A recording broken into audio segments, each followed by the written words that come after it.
آج ایک دن ہم نے بلاول بھٹو صاحب کے ساتھ گزارا ہے. بلاول صاحب کے ساتھ ہم صبح نکلے تھے اور تقریباً 10 گھنٹے ہو چکے ہیں. تو میں تو لٹرلی شوز اس طرح کے پہن کے آیا تھا, تھک گیا ہوں. آپ تھکے ہیں کہ نہیں تھکے؟ میں تو ابھی تک ایڈرینلن میں چل رہا ہوں. میں تو کافی دیر سے کیمپین چلا رہا ہوں. سب سے پہلے شروع کیا میں نے تو کچھ مہینے ہو گئے ہیں. میں نے 4 صوبوں کے دورہ کیا ہے. آخر کار میں اپنا کراچی واپس آیا ہوں. آج پورا دن آپ کے ساتھ یہاں کراچی میں ہم ریلی نکال رہے ہیں. اور اب کل میں لڑکانا چاہوں گا ہمارا کیمپین کا جو کلوزنگ جلسہ ہے اس سے خطاب کرنے کے لیے. ابھی تک تو تھکا نہیں ہوں. دیکھتے ہی آپ فیبری کے بعد کیا ہوگا. تو سب سے زیادہ مزہ کہاں پہ آیا؟ کراؤڈ ایسا یا جلسہ ایسا؟ جگہ جگہ میں آنیسٹلی آپ کو بتاؤں, جگہ جگہ جس محبت کے ساتھ, جس جوش اور جذبے کے ساتھ پاکستان کے عوام نے 4 صوبوں میں ہمارا استقبال کیا ہے, وہ بے مثال ہے. ہمارا ایکسپیکٹیشن سے, امیدوں سے زیادہ ہے. ابھی دیکھ بھی رہے ہیں ہم. اور obviously یہ تو آئی تھنک یہ اونلی جو کراچی کا ریلی ہے اس کا تو اپنا مزہ ہے. مگر دیکھتے ہیں کل آخری شو ہوگا تو پھر میں آپ کو صحیح طریقے سے دیکھ کیا رہے ہیں آپ؟ لاہور سے بھی آپ نے الیکشن لڑنے کا فیصلہ کیا؟ لاہور سے بھی ہم الیکشن کراچی چھوڑا آپ نے؟ کراچی کیسے چھوڑ سکتا ہوں؟ کراچی میں پیدا ہوا ہوں, میں کراچی میں رہتا ہوں. کراچی کو ہم نے بلدیاتی الیکشنز میں جیتے ہیں. اب میں نے جگہ ڈھونڈا ہے جہاں سے وہاں بھی ہم نے پاکستان پیپلز پارٹی کو جتوانا ہے. امید ہے کہ جس طریقے سے کراچی کے عوام نے بلدیاتی الیکشنز میں ہمیں جتوایا, اگر 8 فروری کو کراچی کے عوام ہمارے صوبائی کینڈیڈیٹس کو, ہمارا نیشنل اسمبلی کے کینڈیڈیٹس کو جتواتے ہیں تو یہ پہلی دفعہ ہوگا کہ نہ صرف صوبائی حکومت مگر ساتھ ساتھ بلدیاتی حکومت اور انشاءاللہ وفاقی حکومت ہمارے ہاتھ میں ہو. تو پھر انشاءاللہ جس طریقے سے کراچی میں کام ہونا چاہیے, جس فوکس کے ساتھ, وہ پاکستان پیپلز پارٹی کر کے دکھائے. بار بار اپنی کیمپین میں کہہ رہے ہیں کہ مجھے ساری سیٹیں دیں تاکہ میں کام اپنا ٹھیک کر سکوں. یار یہ اس لیے ہے کہ کراچی میں جو میرا کام کرنے میں سب سے بڑا رکاوٹ رہا ہے ماضی میں, وہ ایک یہ کہ جو ہمارا اپوزیشن جماعتیں ہیں وہ یا زیادہ سیٹیں ان کو ادھر سے دلوایا جاتا ہے یا وہ بلدیاتی نظام ان کے ہاتھ میں ہوتا تھا, تو وہ کام میں سہولت بننے کے بجائے رکاوٹ بن جاتے تھے. آپ نے کہا کہ دلوایا جاتا ہے, کیا اس مرتبہ نہیں دلوایا جائے گا؟ انشاءاللہ تعالی ہم ایسے نہیں ہونے دیں گے. تو ایسی فیلڈنگ لگائی ہے آپ نے؟ ہم سیکھے ہیں کافی کچھ 2018 کے الیکشن سے. تو میں اس لیے کہہ رہا ہوں کہ اگر میرے لوگ منتخب ہوں گے تو میرے لیے آسانی ہوگا کہ میں کام کروں. میں چاہتا ہوں میں کراچی کے چپا میں کام کروں. اور کراچی عوام نے یہ اب فرق نظر آیا ان کو کہ جب چلے ایک لمیٹڈ پیریڈ کے لیے صحیح, مگر جیسے ہی بلدیاتی نظام پاکستان پیپلز پارٹی کے ہاتھ میں آیا تو ایک فرق محسوس ہو رہا ہے. اور اگر ابھی تک تو ہمارا انٹرم گورنمنٹ چلتا آ رہا ہے, جب یہ ایک پورا طریقے سے الیکٹڈ گورنمنٹ ہوگا اور ساتھ ساتھ بلدیاتی نظام چل رہا ہوگا تو کراچی کے عوام کو محسوس ہوگا کہ ماضی کے جو وہ مشکلات کا سامنا کرنا پڑ رہے تھے اس دفعہ انشاءاللہ تعالی ان کو نہیں کرنا پڑے گا. وزیر خارجہ کے طور پہ کون سا ایسا لمحہ ہے جس کے اوپر آپ پراؤڈ کر سکتے ہیں کہ یہ میرے لیے فخریہ لمحہ ہے کہ میں نے 16 ماہ میں یہ کام کر دیا؟ تو کافی ایسی کچھ چیزیں ہیں, میں ابھی گنوانا شروع کر دوں گا. جو سب سے میں سمجھتا ہوں جو امتحان کے وقت تھا وہ ہمارے سیلاب کے دوران ایک ایسا قدرتی آفت جس کے نتیجے میں پاکستان کو $30 ارب کا نقصان اٹھانا پڑا. 1/3 ہمارا سرزمین پانی کے نیچے ڈوبا ہوا تھا. اس صوبہ کا 2/3 سرزمین پانی کے نیچے ڈوبا ہوا. ہمارا 50% جو تعلیمی ادارے اس سیلاب میں وہ ان کو نقصان ہوا. جو 20 لاکھ جو خاندان ہیں وہ گھر سے محروم ہوئے. اور جہاں میں گیا وہاں کے عوام کہتے تھے کہ ہمیں اپنا گھر بنا کے دے. تو میں جب وزیر خارجہ تھا تو میں نے یونائٹڈ نیشنز کا سیکرٹری جنرل کو اس ٹائم پہ جب وہ سب سے بزی ہو جاتا ہے, جب جنرل اسمبلی چل رہا ہے, تب اس کو ادھر لے کر آیا اور پاکستان کا جو مسئلہ تھا وہ دنیا بھر میں اٹھایا. ہم نے اس کانسیپٹ کو موسمی تبدیلی کے ساتھ جوڑ کے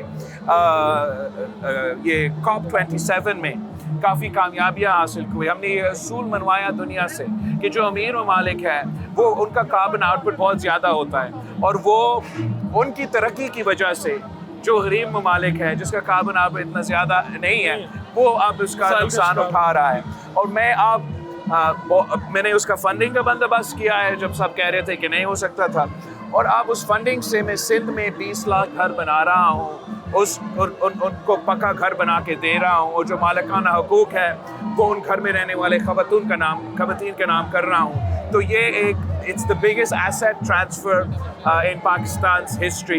It's the biggest housing reconstruction initiative after any national disaster around the world. ہم سے پہلے نیپال میں ایک ارتھکویک ہوا تھا تو ان کے پاس ریکارڈ تھا، اب میرے پاس، سندھ کے پاس، پاکستان کے پاس ایک ان میں سے ہے جس پہ میں فخر کر سکتا ہوں. ساتھ ساتھ ہمارا لاس اینڈ ڈیمیج فنڈ ہے، ساتھ ساتھ جو فیٹف کا گرے لسٹ کا چھٹکارا جو ہم نے پاکستان کے لیے حاصل کیا، اس سے پاکستان کی معیشت کو فائدہ ہوا، جس سے ہم نے جو جہاں تک GSP+ ہے وہ اس کو آگے لے کے گیا، اس کا بھی معاشی فائدہ. پاکستان کا 60% اضافہ ہوا ہے ایکسپورٹ، 80% اضافہ ہوا ہے ایکسپورٹس پاکستان کے یورپ کو، اور یورپ کا پاکستان کو 60% اضافہ ہوا، تو دونوں طرف اس کا معاشی فائدہ ہوا ہے.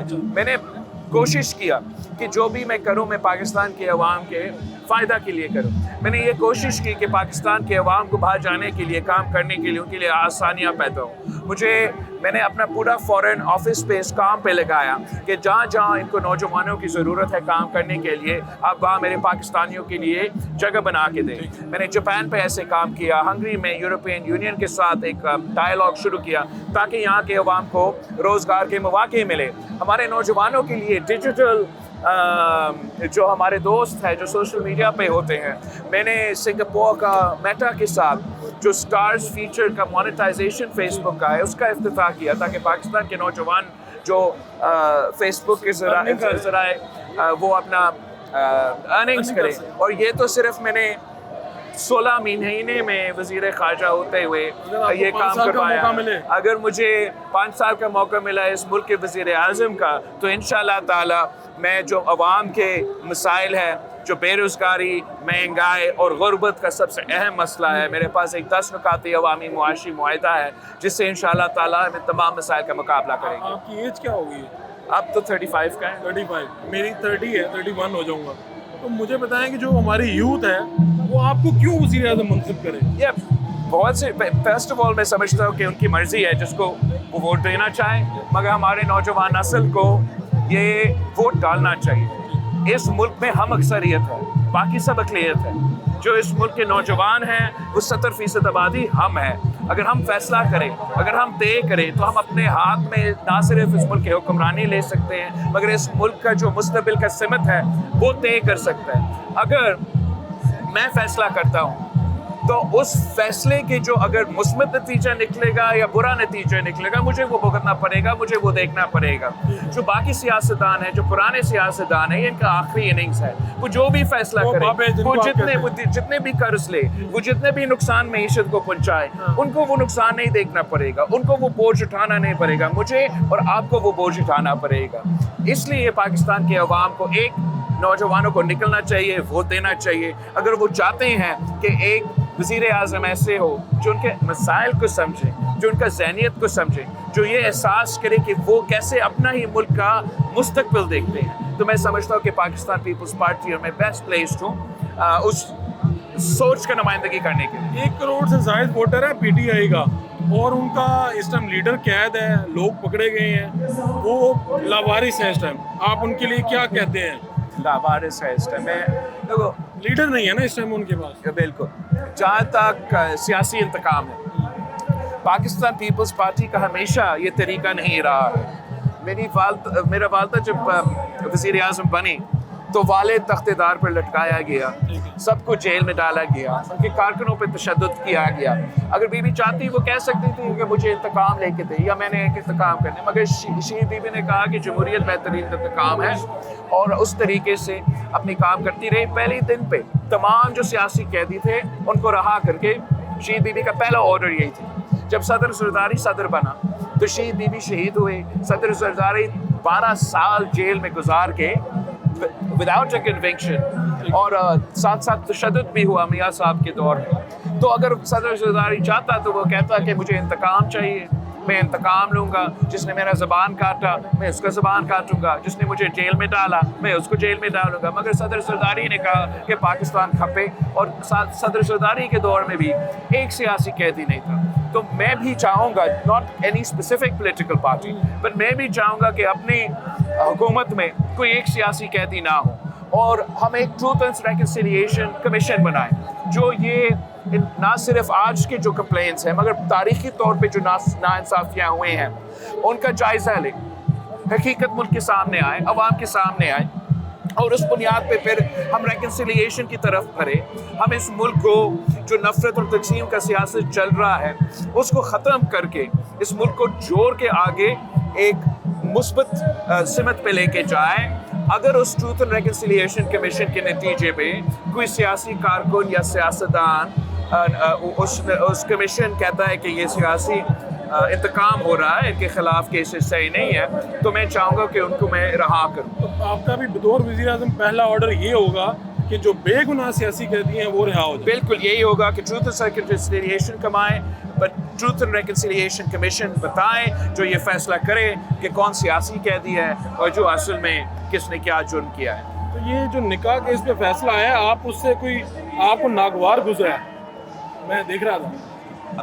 جہاں تک یہ میں اس فیصلے کے بارے میں کیا کہوں, پہلے میں اس بات سے شروع کرتا ہوں کہ اگر خان صاحب اس مشکل میں آج نہ ہوتا اور یہ خان صاحب کا کسی مخالف کے ساتھ یہ فیصلہ ہوتا تو سب سے پہلے جشن بنانے والا خان صاحب ہوتا. بالکل ٹھیک. وہ ٹی وی پہ آ کے مذاق اڑاتا, وہ پتہ نہیں کیا کیا کرتا. میں وہ کام نہیں کر سکتا. میں سمجھتا ہوں کہ جو مجھے ویسے ڈیٹیلز نہیں پتا, جو میں نے ٹی وی پہ دیکھا اتنا مجھے معلوم ہے, مگر یہ نہ میڈیا میں ہونا چاہیے تھا نہ کورٹ میں ہونا چاہیے تھا. ڈسکس نہیں ہونا چاہیے. آئی مین مطلب کسی کا اپنا پرسنل جو ایک ایشو ہے, اینڈ یہ جو فیصلہ ہوا ہے وہ بھی میرا سمجھ سے باہر ہے. اور میں سمجھتا ہوں کہ مجھ جیسے نوجوان اس قسم کی چیزوں سے بہت مایوس ہوں گے کہ کیا یہ پاکستان کی سیاست ہے, کیا ہم یہ دنیا کو دکھاتے ہیں کہ یہ کام یہاں ہوتا ہے. میں جہاں تک سائفر کیس ہوگا چلے میں مان لیا, ٹرمپ نے بھی کوئی کانفیڈینشیل ڈاکیومنٹ لیک ہوا تو اس کو اس کے مطابق کانسیکوینسز فیس کرنا پڑا. نیب یا کرپشن کے بارے میں میرے تو ویسے نیب کے بارے میں ایک اپنا رائے تھا, مگر خان صاحب خود کہتا تھا کہ نیب تو زبردست ہے, تو اگر نیب کے نتیجے میں کوئی سزا ہو تو وہ بھی میرے سمجھ میں آ جاتا ہے. آپ اس پہ نیب کے بارے میں تو ہمیشہ سے یہ ہمارا سٹانس رہتا تھا اور خان صاحب ہمارا مذاق اڑاتا تھا. خان صاحب کہتا تھا کہ ہم مکمکا کر رہے ہیں, یا میں جب والد صاحب جیل میں تھا تو ہم ابو بچاؤ تحریک چلا رہے تھے, تو اب کیا میں طنز کروں پی ٹی آئی کے سپورٹرز پہ کہ وہ خان صاحب بچائے تحریک چلا رہے ہیں یا کوئی ایسے میں ان چیزوں میں مزہ نہیں لیتا ہوں, میں انجوائے نہیں کرتا ہوں. اس لیے میں نے اب یہ پورا زندگی میں نے یہ دیکھا ہے, میں نے اپنے بچپن پہ یہ چیزیں اپنے والدہ کے ساتھ ہوتے ہوئے دیکھا ہے, میں نے اپنے والد کے ساتھ ہوتا ہوا. اس لیے آپ کا ان چیزوں میں بلیو ہی نہیں ہے. میں نہ صرف بلیو کرتا ہوں, میں سمجھتا ہوں میں یہ چیپٹر کو اینڈ کرنا پڑے گا, اور معذرت کے ساتھ خان صاحب کی سیاست کچھ یہی تھا اور میاں صاحب کی سیاست بھی کچھ یہی ہے. یہ سیاست نہیں, اب زیادتی دشمنی پہ پہنچ چکا ہے. ہم ایک دوسرے کے اختلاف رائے یا دوسرے سیاسی سوچ رکھنے کا حق بھی نہیں سمجھتے. اگر ان کا سیاست یہ ہے کہ یہاں میرے ساتھ ہو تو صحیح, میرے ساتھ نہیں ہو تو غلط.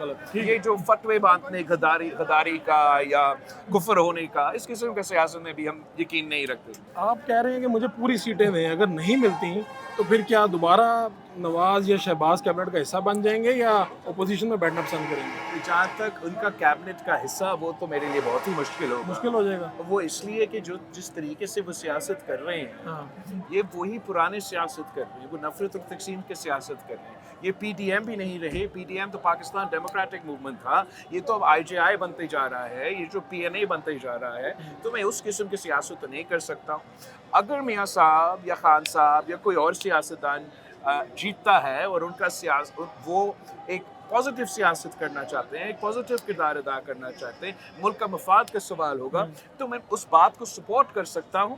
مگر ان کا اس کا یہ نہیں مطلب کہ آپ ان کا کیبنٹ کا حصہ بنے. اگر انہوں نے یہی سیاست کرنا ہے تو میرا توبہ, میں ڈٹ کے ان کا مخالفت کروں گا. میں سمجھتا ہوں کہ یہ ملک کے ساتھ ناانصافی ہے. اس ملک کی اکثریت جو نوجوان ہیں ان کے ساتھ، ان کے مستقبل کے ساتھ آپ کھیل رہے ہو. ہمارا معیشت کو نقصان ہوتا ہے، وفاق کو نقصان ہوتا ہے، ہمارا جمہوریت کو نقصان ہوتا ہے. اس طریقے سے ملک نہیں چل سکتا. آصفہ بھٹو کا کیا فیوچر دیکھ رہے ہیں، کہاں دیکھ رہے ہیں؟ میں تو چاہوں گا کہ آصفہ بی بی سیاست میں مجھے مدد کرے، اور وہ ویسے تو مدد کر رہی ہے. میں امید رکھتا ہوں کہ آگے جا کے وہ مزید ایکٹیو بھی ہوگی سیاست میں، اور اسمبلی میں بھی آئیں گی اور وہاں بھی ہمارا مدد کرے. آپ کے موبائل کے پیچھے میں دیکھ رہا تھا ایک بچے کی تصویر ہے، کون ہے وہ بچہ؟ میرا نیفیو. نیفیو ہے. تو کیا آخری میسج پاکستان کے عوام کو کیا دیں گے آپ کہ بلاول بھٹو کو کیوں منتخب کیا جائے؟ چنو نئی سوچ کو، چنو پاکستان پیپلز پارٹی. آپ کا بہت بہت شکریہ. بلاول بھٹو صاحب چیئرمین پاکستان پیپلز پارٹی ہمارے ساتھ تھے. آج پورا دن ان کے ساتھ گزرا اور پتہ چلا کہ یہ جو طوفانی جلسے اور طوفانی دورے جو کرتے تھے کس طرح کرتے تھے، آج بھی ان کی انرجی موجود ہے اور ابھی بھی آپ اسمائل کر رہے ہیں. آپ کا بہت بہت شکریہ. تھینک یو بھائی، تھینک یو سو مچ.